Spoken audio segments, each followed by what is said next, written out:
Welcome everybody to the Daryl and Boo weekly update. We got Daryl, myself, and we've got Luke Lehman on as well. How's it going, Luke? Pretty good. How are you? Not too bad.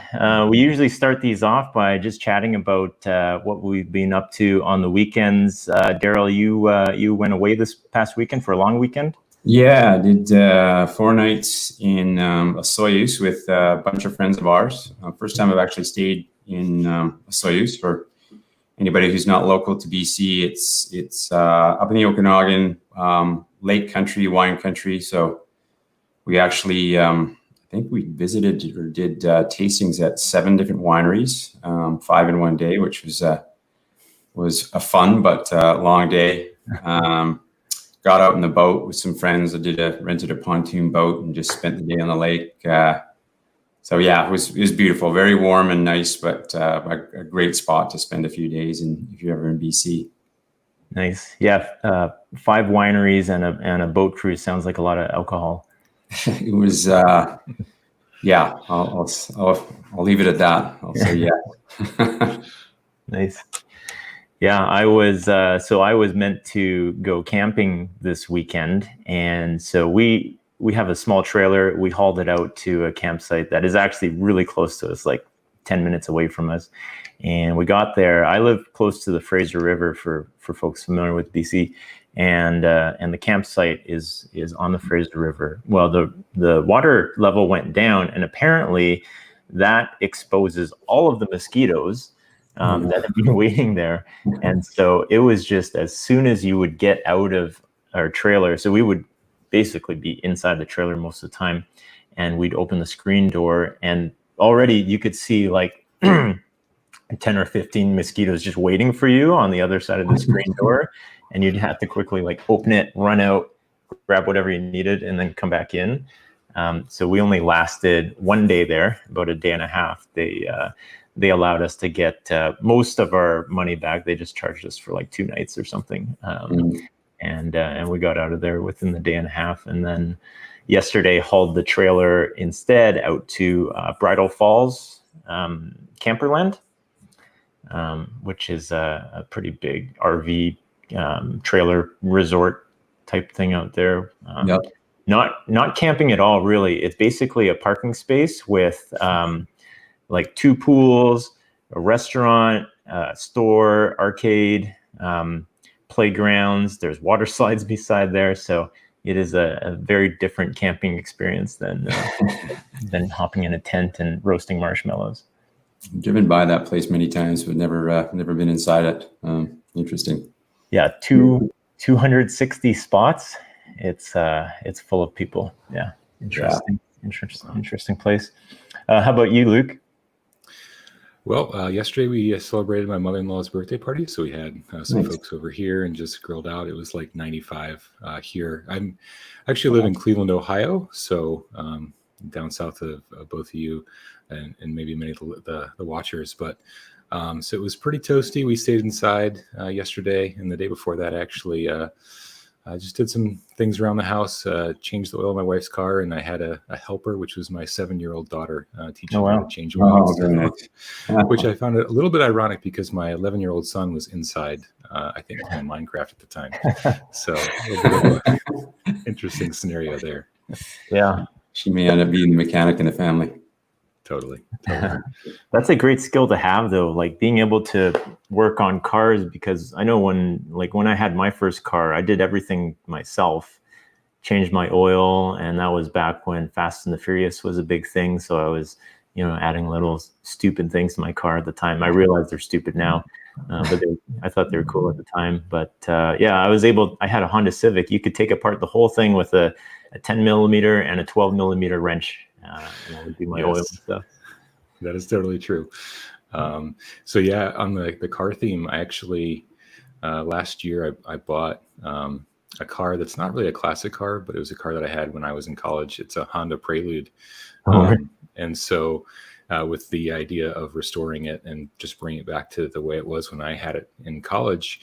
And I had a little bit of an oh no moment as I got it up on the jack stands, and I was getting ready to do the first thing, which was to replace the suspension, the bushings, and the brakes and all that. And I realized I had never done any of this before.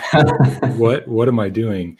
And then I realized that if I've had a 15-year career and understanding how packets go around the internet, I could probably work on some brake issues. So it's been a fun project where Claire, my daughter, has been helping out with brakes and bleeding and things like that. So it's been fun. Oh, that's So, awesome. and I had a Civic too, so I know what you're saying about the 10 mil. It's the one tool you need. That's awesome. So what year is the Prelude? It's a 1989. Oh, really? Yeah, so it's the exact, well, not the exact same car, but it's the same year, model, stick shift, 4-wheel steering as I had when I was in college. So it's coming along. Wow. These are great cars. Yeah, that 89 is a classic. A couple of my friends had the 93 SRV, right? So it had I think it had a 2.2 twin cam with the VTEC on there. So that was cool. But I think they did away with the 4-wheel steering, if I'm not mistaken, in those ones. I think they kept it for like a 92, maybe got rid of it in 93, 94. Yeah, there's like the 88, 89, 90, and 91. Those are called the 3rd gen.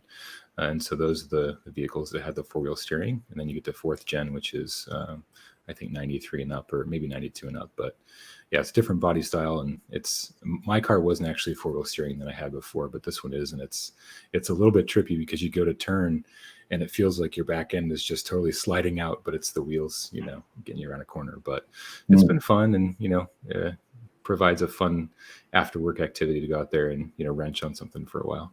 Yeah, nice. So is the goal to restore it to what it would look like stock, or are you planning to make it look modified? Just stock. Yeah, I have a high sentimental value for the vehicles I used to have, and so I just want to basically take it back to what I had when I had it in college. So yeah. Fun car for your son to drive when he gets of age, if you plan on keeping it for that long. It's funny, they haven't asked. They want my current car. They don't want the 89 Prelude that's already 30 years old. So yeah. Well, maybe that'll change when he gets a little bit older. I'm sure he'll realize how cool that is. He'll anything that drives, I'm sure he'll be okay with. Yeah. So, go ahead. Yeah, I always joke with him in that whatever I turned 16 in 1996. I say to him, I'll get you whatever car is today's equivalent of a 1987 Ford Tempo, because that's what vehicle I had when I first started driving. So. Wow. So what would I think that would probably be like a Ford Focus. I'd say that's probably right in the perfect. Yeah. It's not going to be new. It's going to have some rust on it. Yeah. My brother's first car was a Ford Tempo, and I remember just the huge rust holes it had on the side of it. It drove, but it was not pretty. Yeah, you start out there, and I remember, being on a road trip with my buddies, and it was the winter time, and the defroster wasn't working, and the windows were, like actually freezing up, so we had to scrape the inside out. I mean, all that stuff builds character, and so when you can afford and purchase a newer vehicle, there's a bigger appreciation for it. Absolutely. At least I hope so. Yeah. Did you grow up in?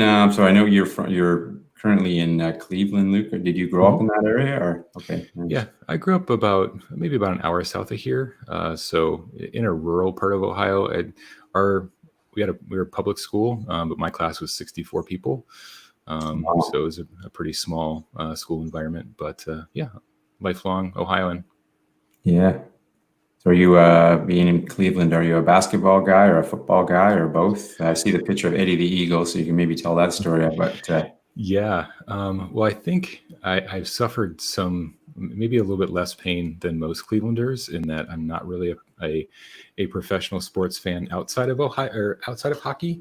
And so, with the various Cleveland sports teams outside of the 1 year where Cleveland did win the championship in basketball. It's kind of tough to be a Cleveland fan. Yeah. So I think I've lucked out there. But I mean, I remember growing up, my dad would always listen to Indians games on the radio when he was outside working in the garage. But this picture here is a poster of my wife, now girlfriend, then got me for my birthday, and played a little hockey in college, worked at the rink there, and so still enjoy the sport. But I kind of gave it up for a while based on young kids, and game time starting at like 10:30 at night. Didn't really work very well. Yeah, I know what you mean. Yeah. Yep. Many years of that myself. Yep. Yeah. That's a cool picture though. Thanks. Yeah. I was just going to mention too, Daryl will know my friend Craig, but back in the day, Craig did own I think it was a 91 Honda Prelude. So I will be sending him this episode for his own nostalgia. Yeah. Well, what color is the Prelude? It's white. Yeah, it's white. Maybe this is bad form. I'll just kind of I'll throw up to the camera here, right? And so, you can see me there in high school, and then you can see the other one is the one that's in my garage now. So yeah. Got a spoiler. This was a Christmas present from the wife. So yeah, it's a fun little project. Yeah. No, that's pretty cool. Yeah, my I always wanted to do likewise as well. I had a 2000 Honda Civic Si, and at that time there was an SIR that had the twin cam engine, the 1.6 or something like that. Now I look at horsepower, and like I think that Prelude's probably like 120 or something. Yeah, my Civic was like 120, and then I don't know why I thought that thing was fast at the time. I mean, it seemed fast because it was the only car that I had. But now it's like hard to find a car with under 200 horsepower. Right. Well, yeah, I think, I mean, what we already talked about is what I had to compare it to was the Ford Tempo. So the Prelude felt quite sporty compared to it. But so, yeah, I mean, and this is the car I drive now is the first car I've ever owned that's not manual. I've always liked, driving, stick shift cars. And I think that's another thing that I'll probably be teaching my daughter before my son is how to drive stick. Yeah. So, becoming a lost art. It's hard to find them now. Yeah. Very cool. So just for our listeners or our viewers here, Luke is a product manager with the F5 Silverline team. So Luke, do you want to tell us a little bit about your time at F5 so far and your current role that you're in? Sure. So I joined F5 just a little bit over 7 years ago, which it's gone by very, very fast. Before that, I was at Progressive Insurance, working in their network, teams, working from operations up to the engineering and architecture team, and was an F5 customer. Didn't work on F5 technology the whole time I was a customer, but I would say the last 7 or 8 years, I focused primarily on the application delivery equipment, whether or not it was local load balancing or global load balancing, and just really kind of fell in love with what the platform enabled from a functionality perspective, in that got to work with our application development teams to solve problems that they were trying to solve about using multiple data centers and trying to get specific application traffic to the right application servers. And one simple example is they were trying to load balance different insurance quotes for states to different sets of servers, and so we used a combination of iRules and data tables and some pretty complex stuff to enable the business to do that. And so for me, it was a really fun project to work on, to see it help the business move forward, as opposed to kind of providing network connectivity, which is I think sometimes what the NetOps folks get kind of pigeonholed into. And this was much more of a, how do we enable the business grow, which was really fun. And then, working with my SE at the time, I have to give him a shout out. Eric St. John was my SE when I was a customer, and he did a great job for us. And, he had kind of mentioned that there was an opening, and, I was super excited, and then took that role as an SE based in Northeastern Ohio, and covered some Columbus accounts and some Michigan accounts. And I did that for about 2 years, maybe 2.5 years. And then I came over to the Silverline team. And so the first couple years in Silverline, I was a business development manager, but we worked pretty tightly with the product management team.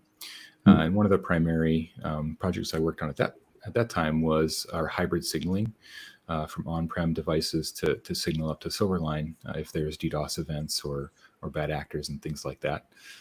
And then the last, it's been 3.5 years now, maybe 3 years now. I've been working as a product manager within the Silverline team. And so my role today on every day, it kind of varies, but it's super exciting. We're really doing a lot of cool things. And I think that's what we're going to talk about a little bit on Wednesday. But I'm primarily responsible for our web application firewall offering. Right. We also have a DDoS protection offering. We have a threat intelligence service, which kind of overlays on top of those. And then we're going to talk about mostly on Wednesday is Silverline Shape Defense.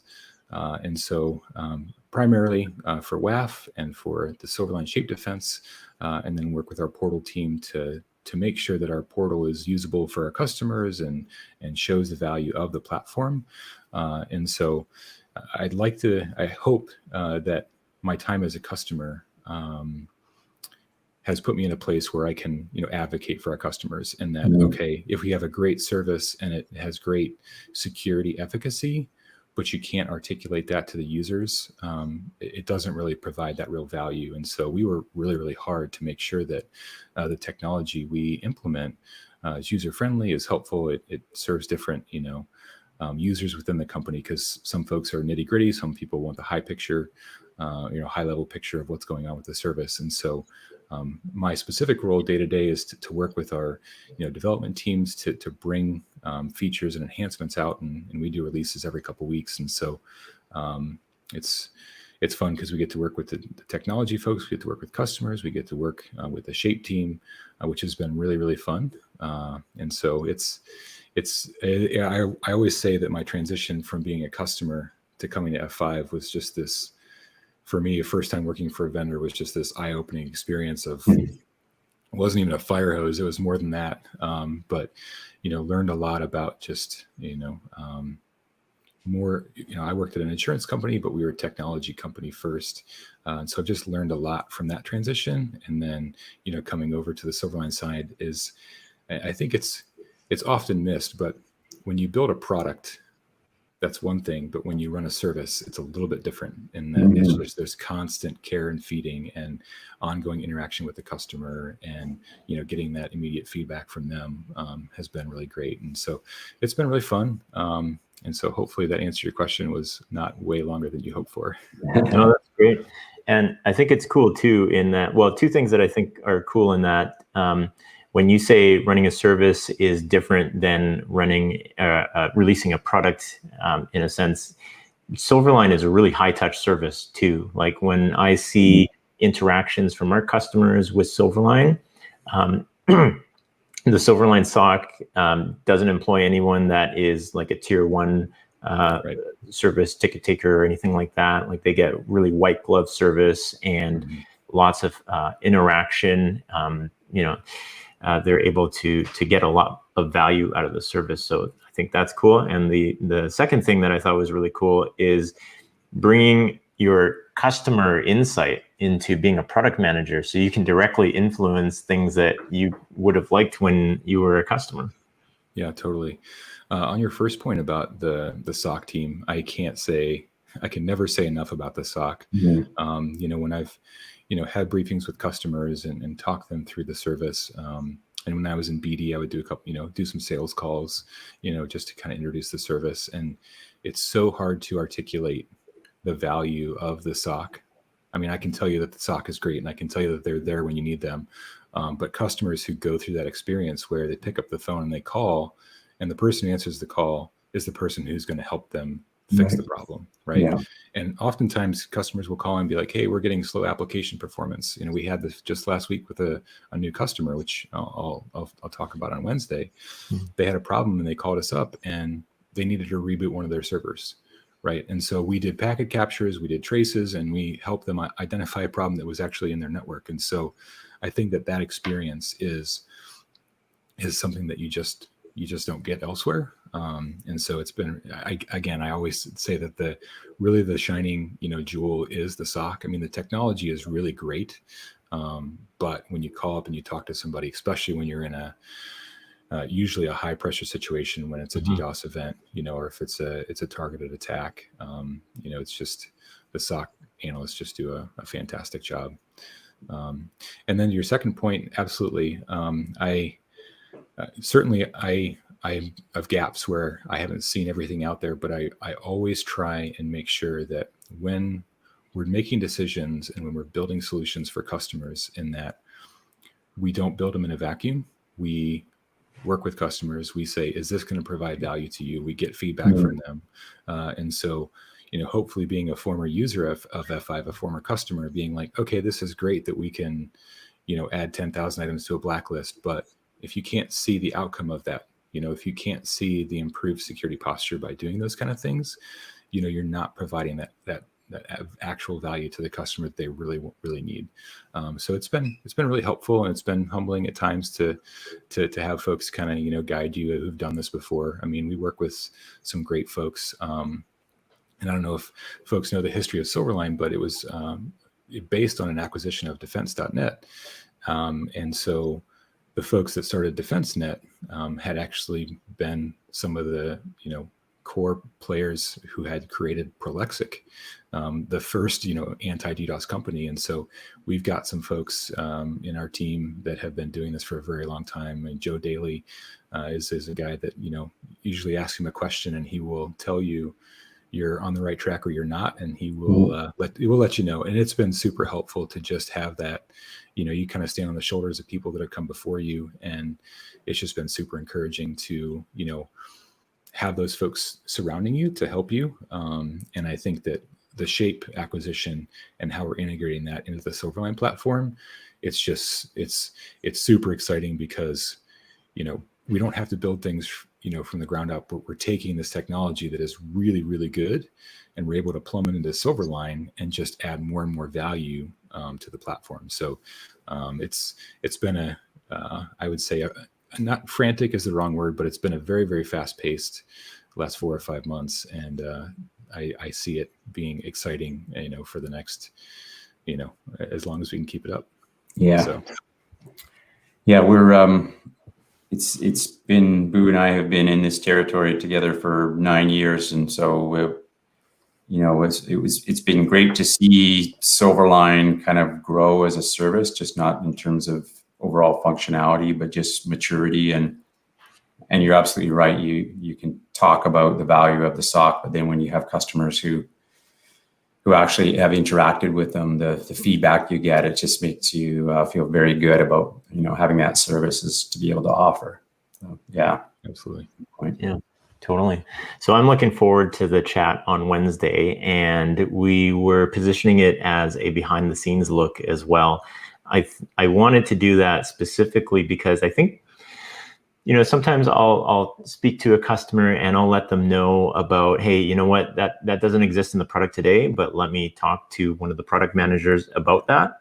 And lo and behold, we can actually have a product manager on the line with us on a live stream and kind of go through what's the thought process, because you probably get that a lot. You probably get lots of people from the field saying, hey, I want this, hey, I want that. And then at some point, somebody's going to have to make the call. We have time and resources to make a product.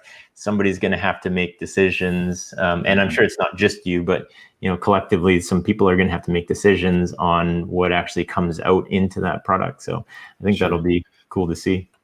Yeah, and I hope it's not a setup on Wednesday. You don't have a bunch of customers that are going to fire off, when do I get this? Never know. Yeah. It will be cool too in that Wednesday. So this, and I've made a couple announcements of this, but I have recently been approved to be a LinkedIn live broadcaster. Now, this is this is not just going onto a page and clicking enable. This is applying to LinkedIn and demonstrating that you are providing content to people on a regular basis with business value to it. So I started this process 3 months ago.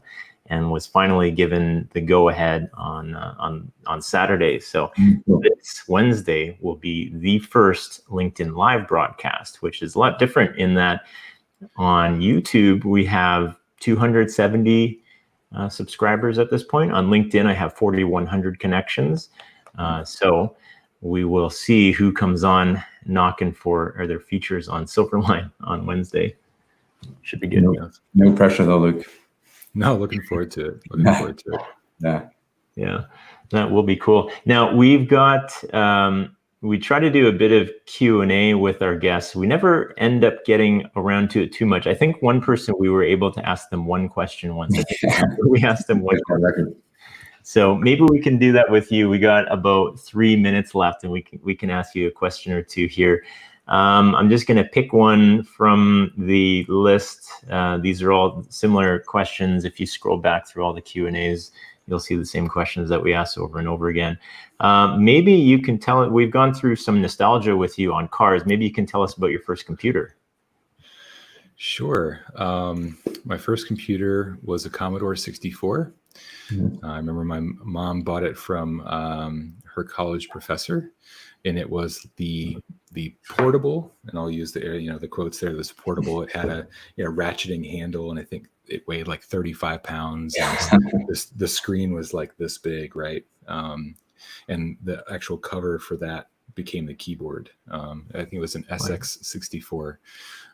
So I haven't been able to locate one of those, but I did locate a pair of Commodore 64s at a garage sale a couple years back, and so I do actually have them connected to my TV, and it's quite hysterical to fire that up and see the blue Commodore screen on a 50-inch TV.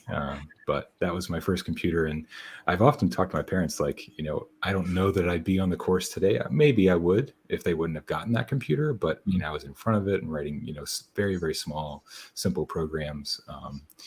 And so that was my first foray into computers. That's really cool. Yeah.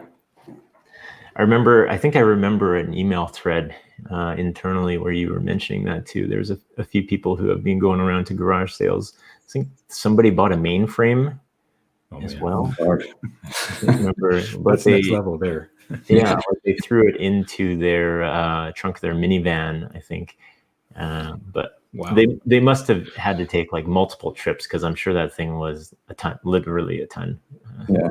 Just the power required to try and run that thing would be pretty. Oh, yeah. And like at the same garage sale, I got 2 external like 5 1/4 disk drives, and each one of those probably weighs like 20 pounds. I mean, they're just massive. And so, yeah, throwing a floppy in there and hearing it just kind of spin up it just took me right back to being 10 years old. It was hilarious. Yeah.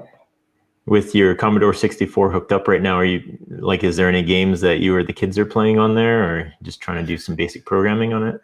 So I feel bad for my kids because we got a Switch last year for Christmas, but before that, like the most recent like gaming system we had was a Super Nintendo, because I have a Super Nintendo, I have a Nintendo, and I actually spend a fair amount of time playing in television.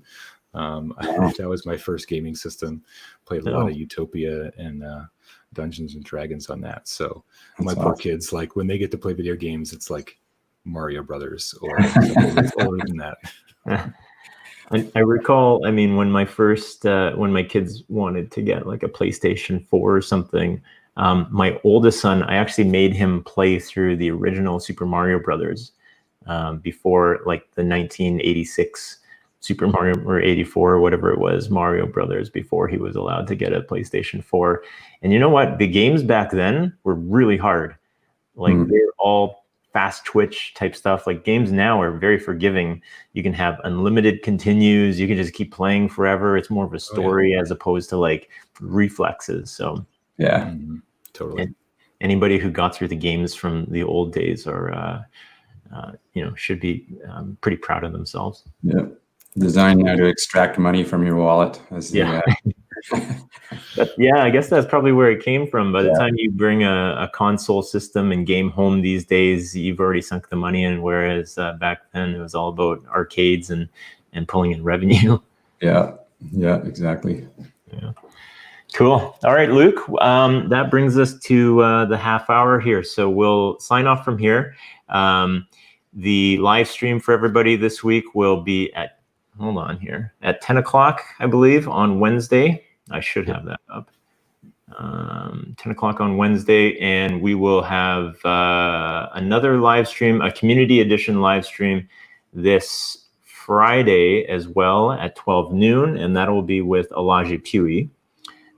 So that'll be a cool one, just talking about career progression. We've watched, myself and Daryl have known Elijah for a long time. We've watched him, similar to yourself, go from being a customer, a network engineer, being a really smart guy, and moving into the business side of IT. And now he's in a senior leadership position at CDW. So it's been really amazing to see how far he's come in his career so far. So that'll be on Friday. Otherwise, just another thing, I will let everybody know that I'm sending out a couple more of these stickers today. Is that focused in yet? There it is. There you go. So I got a few more of these left. So if anybody wants them, just ping me. Just let me know you're a subscriber. Throw me a mailing address, and I will get them to you. And then otherwise, our weekly technical newsletter is coming to an end. So we're almost at the end of July here. So the weekly technical newsletter will move to a monthly sort of summary or digest. The weekly newsletter has moved to darylandboo.com. So you can sign up for the newsletter on there and get more of the technical content in that weekly newsletter. But thanks for everybody's support so far and encouragement on the newsletter and the video stuff. And just, getting us to the point where we can actually stream live on LinkedIn, because LinkedIn thinks Boo's Hour is good enough at this point. Yeah. Cool. All right. Thanks, everybody. We'll see you on Wednesday or next Monday if you're just watching this. Bye for now. Thanks, Luke. Good to see you. Cheers. Bye. Thanks for checking this out today. If you're watching via YouTube right now, go ahead and click subscribe down below. Also click the bell for notifications. That way you will find out when we are dropping a new video or when we're going live. Also, there's darylandboo.com. If you head over to that, leave your name and email address, we will drop a weekly technical newsletter in your inbox every Monday. Also, this is available via podcast, Apple, Google, Spotify. Head over to one of those, hit subscribe, and you'll be able to listen to us in the car on your commute or during a walk or a run. Thank you very much, and we will see you next time.